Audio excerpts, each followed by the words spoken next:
The following program contains explicit American history. If you suffer from stupidity, Randall may not be right for you. Check with your revisionist historian. It's the end of the world as we know it. It's the end of the world as we know it. I'm calling out to you. It's the end of the world as we know it. Oh, but I feel fine. Thank you, Barry. Thank you for what you've done inside of me to give me that peace. When it's the end of the world, as long as you're the captain of my ship, I'm good, my man. Standing for truth in the four corners of America. Fighting for justice on the frontiers of the culture wars. And turning resistance into an art form. The only TV host arrested more times than Mahatma Gandhi, Randall Terry.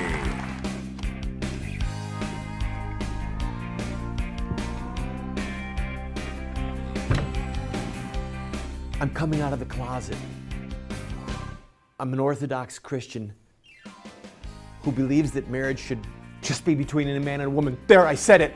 Oh, I feel so free, so liberated. Yeah, this is going to be an intense program, ladies and gentlemen, focusing on the Supreme Court.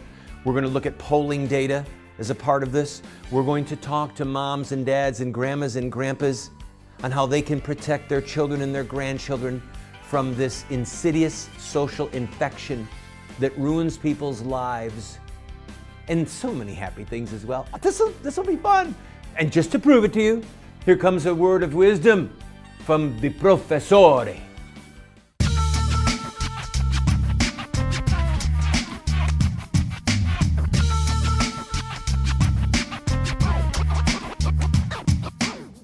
Many people don't know the full title of Charles Darwin's book. Let me think about it. I can't even remember it. It's On the Origin of Species by Means of Natural Selection or the Preservation of Favored Races in the Struggle for Life. You don't have to be a leading scientist like me to know that that is racist, that Chuck Darwin was a racist, that he was Hitler's hero. Now, I think the scientific thing to do is to just read the original Origin of Species. I'm talking about Genesis, people.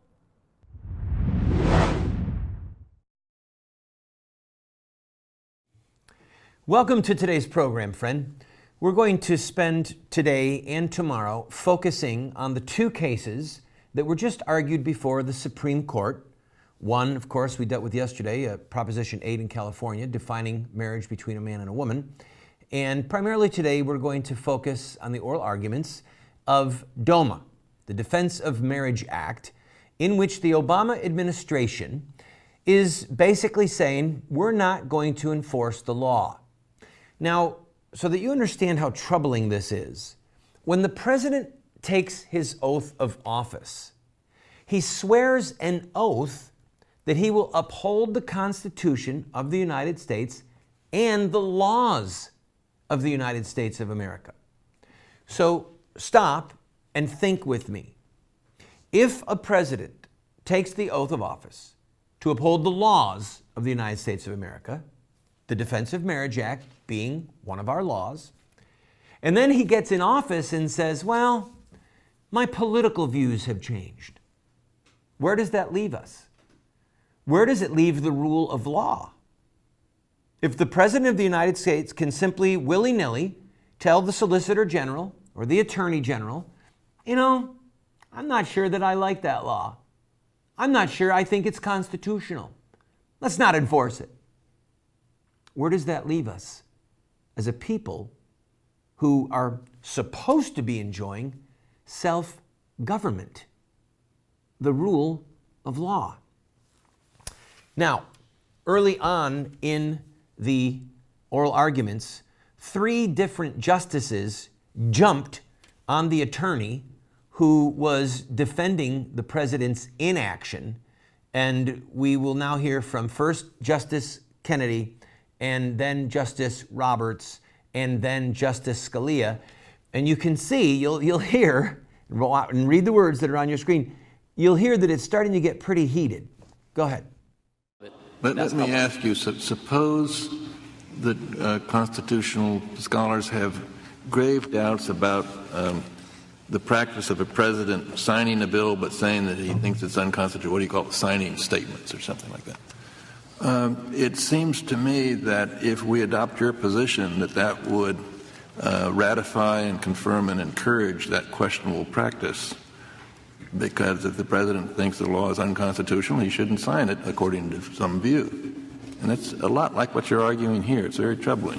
What is the test for when you think your obligation to take care that the laws be faithfully executed means you'll follow your view about whether it's constitutional or not, or you won't follow your view? Mr. Chief Justice, I'd hesitate to give you a black and white algorithm. There are several considerations that would factor into it.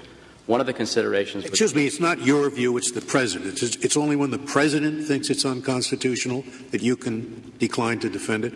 Or what if the Attorney General thinks it's unconstitutional? No, of course that's... Or the Solicitor General, is that enough? So when Congress enacts a statute, it cannot be defended. It has no assurance that that statute will be defended in court if the Solicitor General, in his view, thinks it's unconstitutional. There have, Justice Scalia, there have been occasions in the past... Yeah, yes or no? Yes, it's true. So, yes or no? Is the president free to just make this up as he goes? Does Congress pass a bill which is signed by a president, always having to look over its shoulder and wonder if a future president is simply going to refuse to abide by the law and to enforce the law? I will tell you that there are some people, when this began in Obama's first term, who said that President Obama's refusal to abide by the law could be grounds for impeachment. I don't think it's ever going to come to that. I really don't. Because I don't think that the will and the courage exist in our current Congress to do such a heroic and just move. That said, the president clearly has defied the law and has broken his oath of office to uphold the laws of this country. I'm going to take a break. When we come back, we will continue with this discussion about the rule of law and the ethics of law and why we have law. And please remember, my purpose in doing this show is to help give you the theological and the philosophical and the rhetorical armament that you will need to wage war for justice and righteousness. And by the way, I don't mean wage war like pick up guns.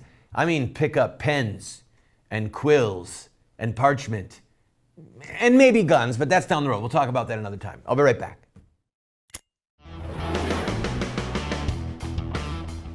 Have you ever seen a guitar get lit on fire? Well, stay around. Randall Terry's up next.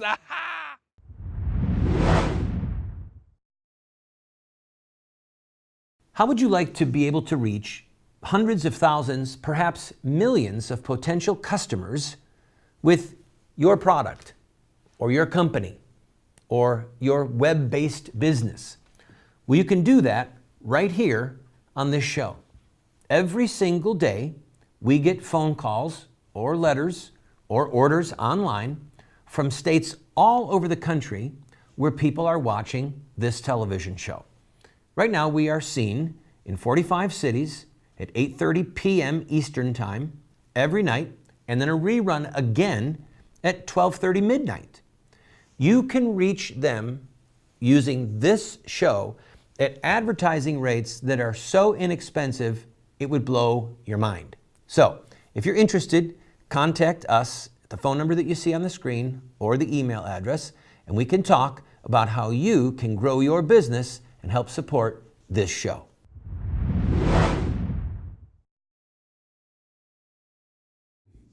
Welcome back to the program, friend. One of the reasons that we have law is to defend our God-given rights.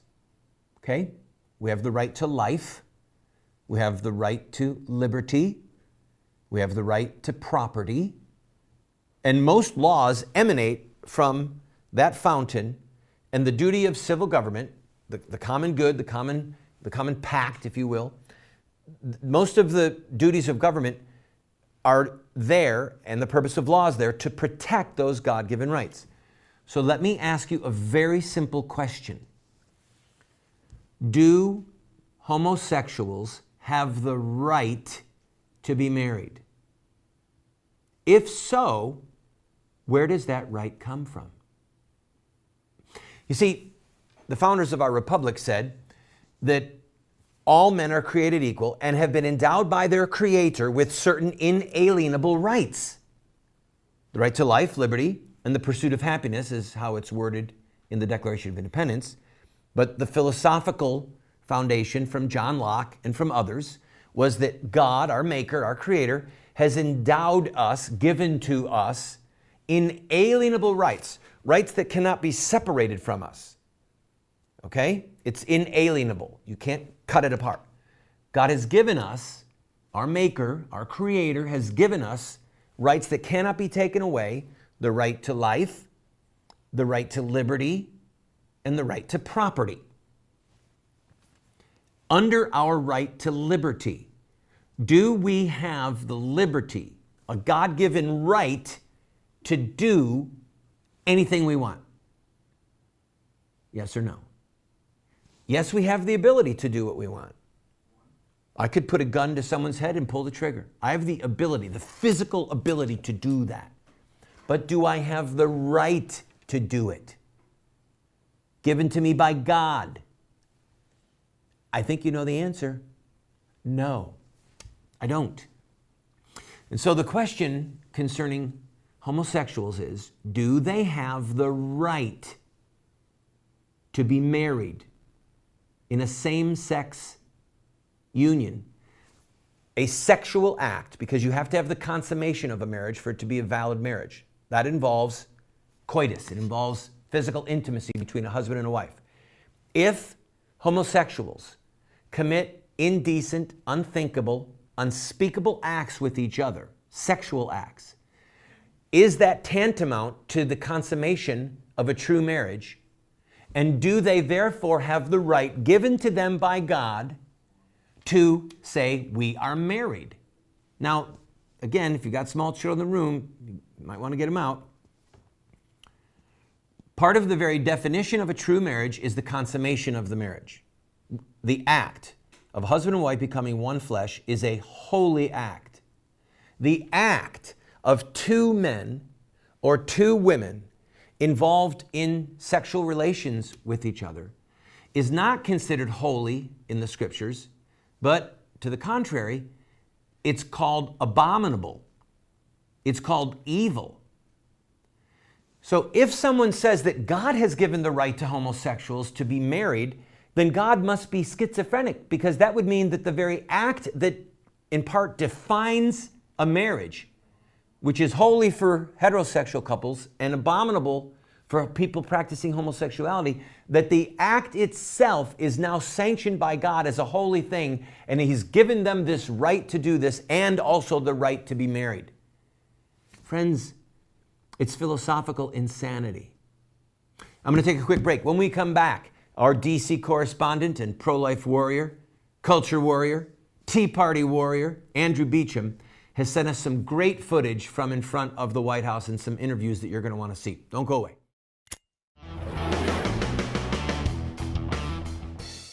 Waiting for the sun. Yes, that's what we're all doing. But in the meantime, we're gonna watch a little more Randall Terry. Am I right? Yes. Ah! Friend, you need to get this book. We Won't Get Fooled Again. Listen to this. I came to the conclusion that most folks were left over from the Reagan era who were no longer warriors, but are now either too old or unhealthy, and had compromised and become comfortable with the Republican establishment. They turned these organizations pretty much into direct mail fundraising fronts, and were making tons of money and living the good life in beautiful mansions. The conservative movement had transformed itself from a very dynamic, principled organization in the Reagan years to a bunch of compromising, useless, and ineffective money-making machines. I'm reading to you from the new blockbuster book, We Won't Get Fooled Again, that names names, shows organizations, shows how they say that they're Christian, but they betray Christ, they betray biblical principles in the public square, and we are funding them. Go to the website, call us on the phone, and order it today. I'll send it to you for free if you want. God bless you.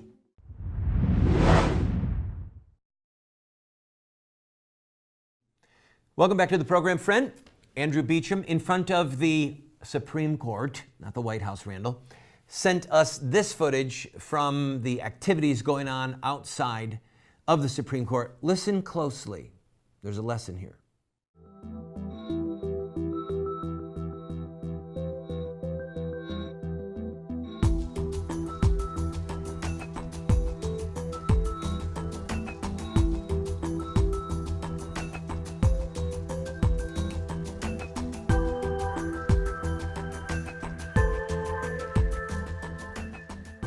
Came out today because I am a big supporter of marriage equality. I think that the government doesn't have any right to tell anybody who they can love. I helped out with the marriage equality campaign in Maryland, and it was really great to see marriage equality be legalized in my home state. So I've got a lot of hope and a lot of faith, and all we need to do is work really hard for it. I mean, polling data is polling data. It just depends on what poll it is and what the questions are. I think that there's definitely growing support in this country for marriage equality, so that's never a bad thing. It shouldn't be really up for debate anymore. It's kind of shocking to me that it is still even an issue. As a civil rights issue, I believe that all people should be allowed to be married under law. I'm a college student, and through experiences there, meeting people who are in the lesbian and gay community, it's just kind of shocking that they can't have the same rights that I have, and so I feel it's kind of my duty to stand up for those people.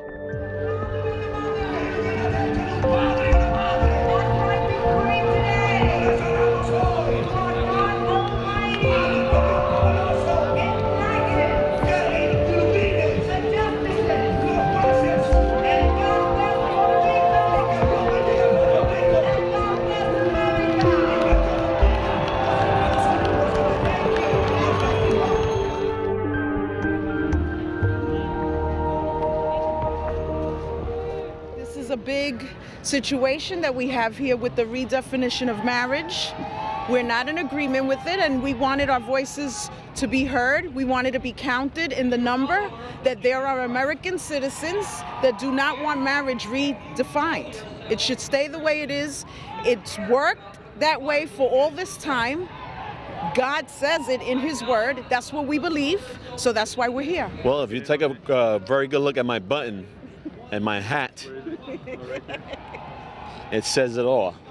It took my mom and my dad to bring me into this world, so we know for a fact that it has to be a man and a woman to come together. It's a constitution, it's an institution of God, and we want to keep it that way. Note the youth. Listen how young those first two people were defending this, and look at how young the crowd was. And I was particularly interested by the young man who said it was when he went to college that he began to think about this. I'm going to take a break. When I come back, I want to talk to you about your children, your grandchildren, and some of what we need to do to protect them from moral and ethical and intellectual pollution that will poison their souls. And we'll also take a quick look at one or two slides of a graph from polling data that was just released by the Pew Research Center, which is very troubling. Very, very troubling. God, where are the watchmen on the walls? Where are they? Asleep? A nation without a conscience is a nation without a soul. A nation without a soul is a nation that cannot live. Sir Winston Churchill.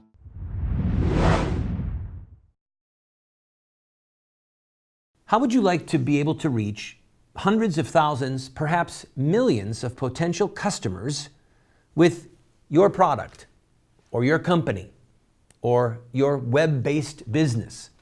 Well, you can do that right here on this show.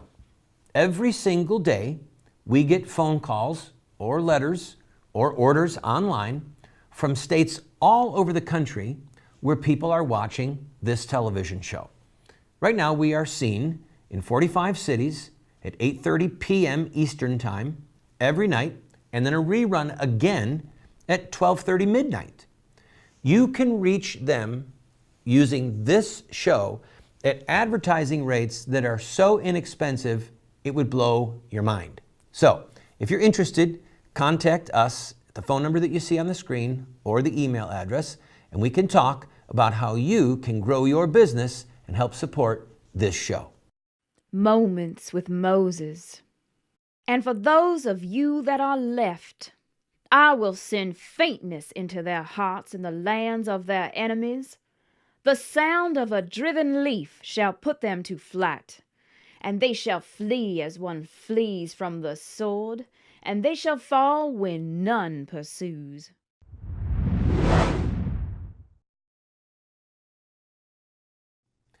Welcome back, friend. If you are watching this program, which you clearly are, you probably agree with a lot of what I say. You might not on this one. I want to talk to you about the shift that's happening inside of the Christian community and the danger that this poses to our children. You can see from this graph that people not affiliated with Christianity have had a 16% jump in their support of homosexual marriage in the last 12 years. 77% of people who do not claim an affiliation with religion now support homosexual marriage. Well, mainline Protestants jumped from 38% to 55%. That's a 17-point jump. So we can see from that those who are in a mainline Protestant denomination have about as much anchoring to their Christian faith as people who are not committed to Christianity. Or at least the same number have cast aside so-called traditional marriage. It's biblical marriage, by the way. It's the sacrament, the covenant of marriage. But here's something that's even more troubling.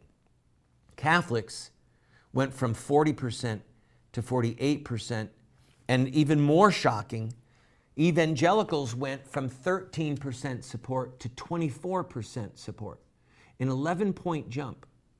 That means if you go to a Catholic church, just about half the people in your congregation support the betrayal of the sacrament of marriage.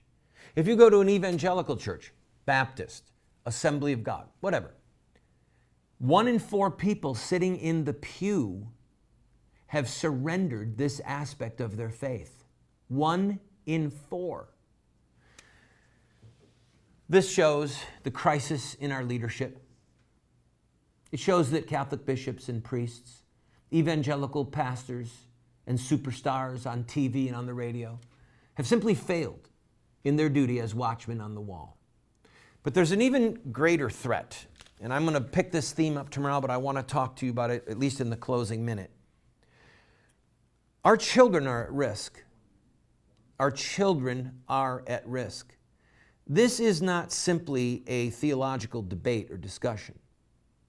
It is an ethical and moral disease. It's like a plague. When the Jews had plague in the Old Testament, they would separate themselves from people that were sick. They had certain washings they had to do, and it kept a plague from spreading. But when you have this type of proximity with our children in Boy Scout settings or in religious settings, then there has to be an active and aggressive vigilance on behalf of parents for their children that's intellectual. In other words, we're protecting them from what they're hearing and who's seducing them intellectually, like that boy talked about college, but also physically. We're at the place now where there has to be a vigilance over where you know that your children are in the bathroom, where are their sleepovers, all of this kind of stuff. Because this is not some anemic thing that lies there. It's something that is predatory and is reaching out for your children. I'll talk more about this with you tomorrow. See you then.